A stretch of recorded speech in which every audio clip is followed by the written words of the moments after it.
Hari ini, mari kita bincangkan tentang buah labu. Di Malaysia, labu bukan sekadar bahan dalam masak lemak manis atau pengat, tetapi dalam dunia kesihatan, ia merupakan watak yang sangat masyhur. Ada orang menggelarnya sebagai buah panjang umur atau buah dewa kerana dikatakan mampu mencegah kanser, melancarkan sistem penghadaman dan mempunyai khasiat yang ajaib. Namun, pada masa yang sama, terdapat pula amaran-amaran yang menakutkan tular di internet. Kononnya jika salah makan labu, toksiknya boleh disamakan dengan racun arsenik yang boleh meragut nyawa. Dua dakwaan yang bertentangan ini pasti kedengaran sangat mengelirukan, membuatkan hati anda berasa was-was dan tidak tahu mana satu yang betul. Adakah labu ini sebenarnya malaikat atau syaitan? Patutkah kita makan labu? Dan jika mahu makan, bagaimanakah cara yang paling selamat dan berkesan? Jangan risau. Melalui video hari ini, saya akan membantu anda merungkai segala kekeliruan ini. Kita akan mengenali semula sahabat lama kita ini secara menyeluruh. Kita tidak akan bercerita tentang kisah-kisah karut yang tidak boleh dibuktikan. Sebaliknya, kita akan menggunakan ilmu pengetahuan yang sahih, menggabungkan sains pemakanan moden dengan kebijaksanaan tradisional, untuk memberitahu anda di mana hebatnya labu dan di mana zon bahaya yang perlu anda elakkan. Bagi rakan-rakan warga emas dan dewasa di Malaysia, fungsi badan kita sedang berubah secara perlahan-lahan. Metabolisme semakin perlahan, keupayaan penghadaman semakin lemah, dan mungkin ada yang bergelut dengan penyakit kronik.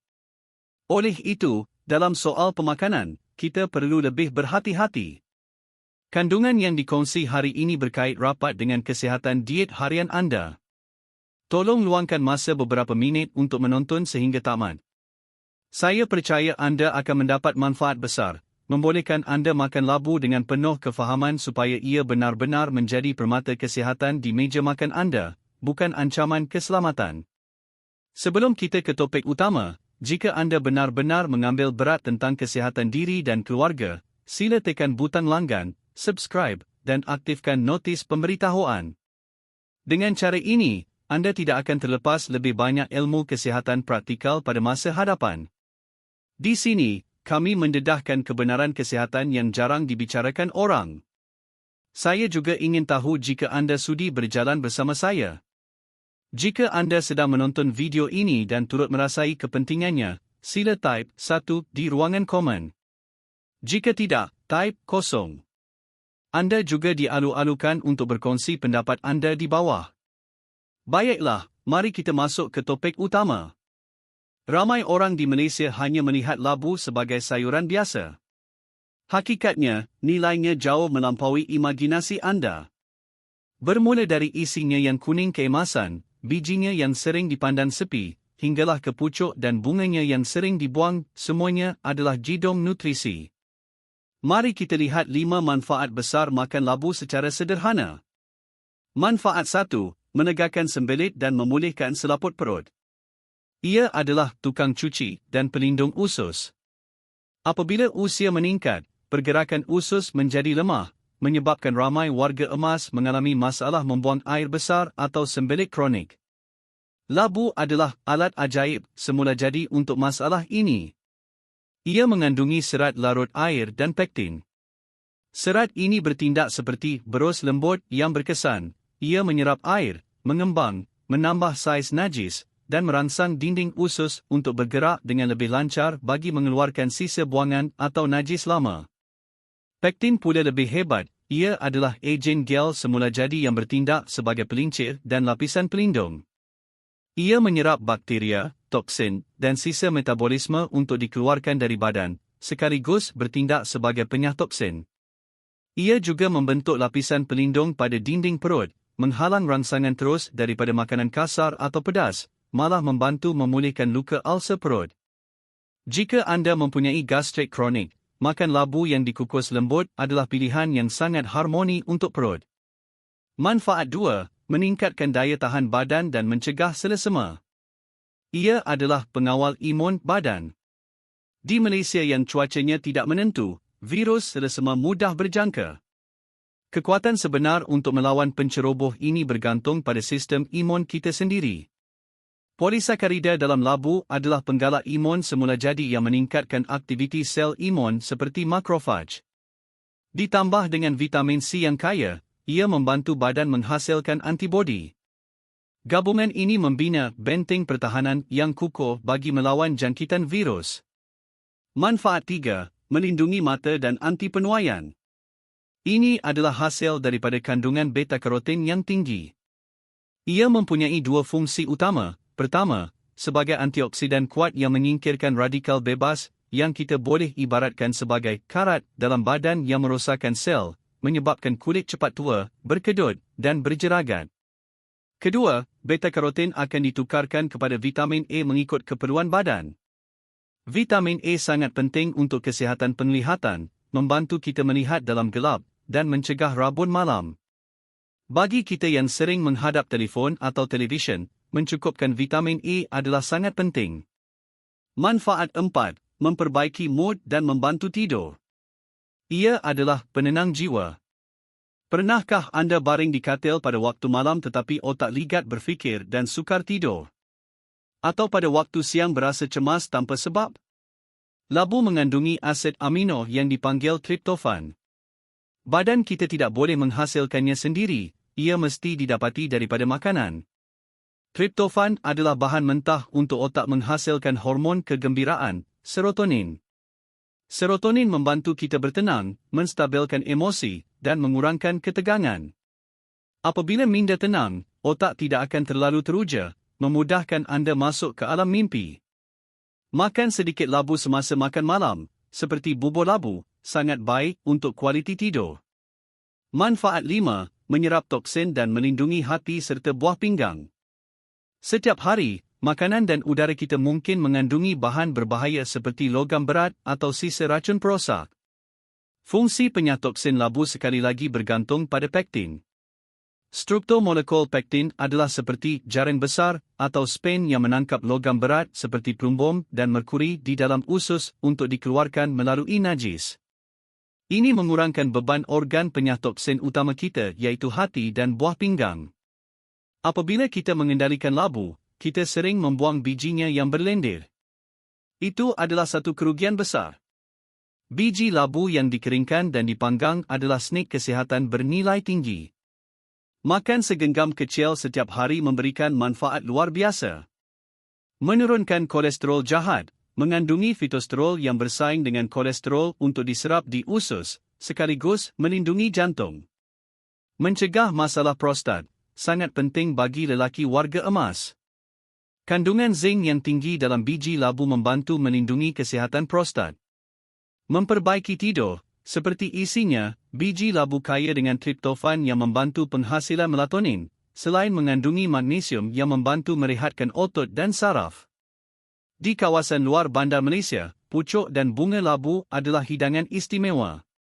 Selain sedap, ia mempunyai khasiat menghilangkan panas badan. Mengikut perubatan tradisional, pucuk dan bunga labu bersifat sejuk, membantu penyatoksinan dan melegakan panas badan semasa musim kemarau atau panas terik. Menurunkan lemak dan berat badan, ia kaya dengan serat tetapi sangat rendah kalori, memberikan rasa kenyang yang lama serta membantu mencuci usus. Sekarang, kita masuk ke bahagian yang paling kritikal, pantang larang makan labu. Labu bersifat hangat. Jika dipadankan dengan makanan yang salah atau dimakan oleh orang yang tidak sesuai, ia boleh menjadi mudarat. Sila ingat 6 pantang larang ini. Pantang 1. Labu dan daging kambing. Daging kambing bersifat panas dan labu bersifat hangat.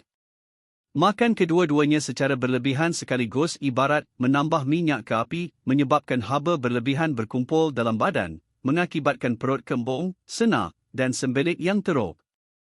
Pantang 2. Labu dan cuka. Asid asetik dalam cuka akan merosakkan beta-karotin dan vitamin dalam labu. Jika anda masak labu dengan cuka, nutrisi penting tersebut akan hilang, menjadikan pemakanan anda sia-sia. Pantang 3. Labu dan bayam. Ini adalah kes perang vitamin. Bayam kaya vitamin C, manakala labu mengandungi enzim pengurai vitamin C. Jika dimasak bersama, enzim labu akan memusnahkan vitamin C dalam bayam. Sebaiknya makan secara berasingan. Pantan 4, labu dan keledik. Kedua-duanya kaya dengan kanji, starch. Jika dimakan bersama dalam jumlah yang banyak, ia akan melampaui kapasiti penghadaman perut. Kanji yang tidak dihadam akan menapai, fermen, dalam usus, menghasilkan banyak gas yang menyebabkan perut kembung, sendawa asid, dan pedih ulu hati. Pantan 5, labu dan ikan layo, hairtail. Ada pendapat menyatakan sesetengah komponen aktif dalam labu boleh bertindak balas dengan protein dalam ikan layo membentuk sebatian yang sukar dihadam atau mencetuskan reaksi alergi seperti gatal-gatal, sakit perut, atau pening. Berhati-hatilah dengan padanan ini. Pantan 6, labu dan kurma merah. Kurma merah baik untuk darah tetapi kulitnya sukar dihadam. Apabila digabungkan dengan labu yang boleh mengganggu aliran angin dalam badan jika dimakan berlebihan, ia akan memberatkan beban sistem penghadaman, menyebabkan perut sebu. Kebenaran tentang labu dan penyakit diabetes. Terdapat dakwaan popular bahawa makan labu boleh menurunkan paras gula dalam darah. Adakah ia betul? Kita perlu jelaskan dengan sains. Dakwaan ini bermula kerana saintis menemui polisakarida labu yang boleh merangsang insulin dalam eksperimen haiwan, tikus, yang disuntik dengan ekstrak pekat. Namun, itu sangat berbeza dengan kita makan labu di rumah. Labu mengandungi banyak kanji dan gula yang cepat diserap badan. Eksperimen klinikal pada manusia menunjukkan selepas makan 200 gram labu, paras gula darah pesakit diabetes meningkat secara ketara. Jadi, labu tidak menurunkan gula darah tetapi sebenarnya menaikkannya. Pesakit diabetes boleh makan labu, tetapi ia mesti dianggap sebagai sumber karbohidrat, pengganti nasi, bukan sayuran yang boleh dimakan tanpa had. Jika anda makan labu, kurangkan jumlah nasi anda. Siapa yang patut kurangkan atau elakkan labu? Orang dengan panas perut. Jika anda sering rasa pedih di perut, mulut kering, nafas berbau, atau gusi bengkak, labu yang bersifat hangat akan memburukkan keadaan. Orang dengan jangkitan kencing, hitlin pesakit jangkitan kencing akut perlu makan makanan yang menyejukkan. Labu yang hangat akan menambahkan haba dalam badan dan melambatkan penyembuhan. Orang yang alahan kepada labu, jika anda mengalami ruam, gatal, atau cirit-birit selepas makan labu, sila elakkannya sepenuhnya. Kesimpulannya, labu adalah harta karun nutrisi, baik isinya, bijinya, mahupun pucuknya. Ingat 6 pantan larang padanan makanan untuk mengelakkan ketidakselesaan perut. Pesakit diabetes perlu berwaspada, jadikan labu sebagai pengganti nasi, bukan ubat. Terdapat 3 golongan yang perlu mengelakkan labu atas faktor kesihatan dalaman. 1 peringatan penting buat warga emas, terapi makanan adalah kebijaksanaan warisan, tetapi ia tidak boleh menggantikan rawatan perubatan moden yang sah. Makanan hanya membantu pencegahan dan penjagaan. Jika badan berasa tidak sihat, perkara pertama yang wajib dilakukan adalah berjumpa doktor. Mari kita jadi pengamal kesihatan yang bijak. Jangan ikut melulu, gunakan ilmu sains, makan secara seimbang, bersenam secara sederhana, dan kekalkan emosi yang ceria. Skim jalan sebenar menuju umur yang panjang dan sihat. Jika anda rasa kandungan ini bermanfaat bagi diri anda atau keluarga, sila tekan butang suka, like, dan kongsikannya kepada mereka. Langgan saluran kami supaya tidak terlepas perkongsian kesihatan seterusnya. Di sini, saya akan menemani anda untuk kekal sihat dan menua dengan sejahtera. Terima kasih.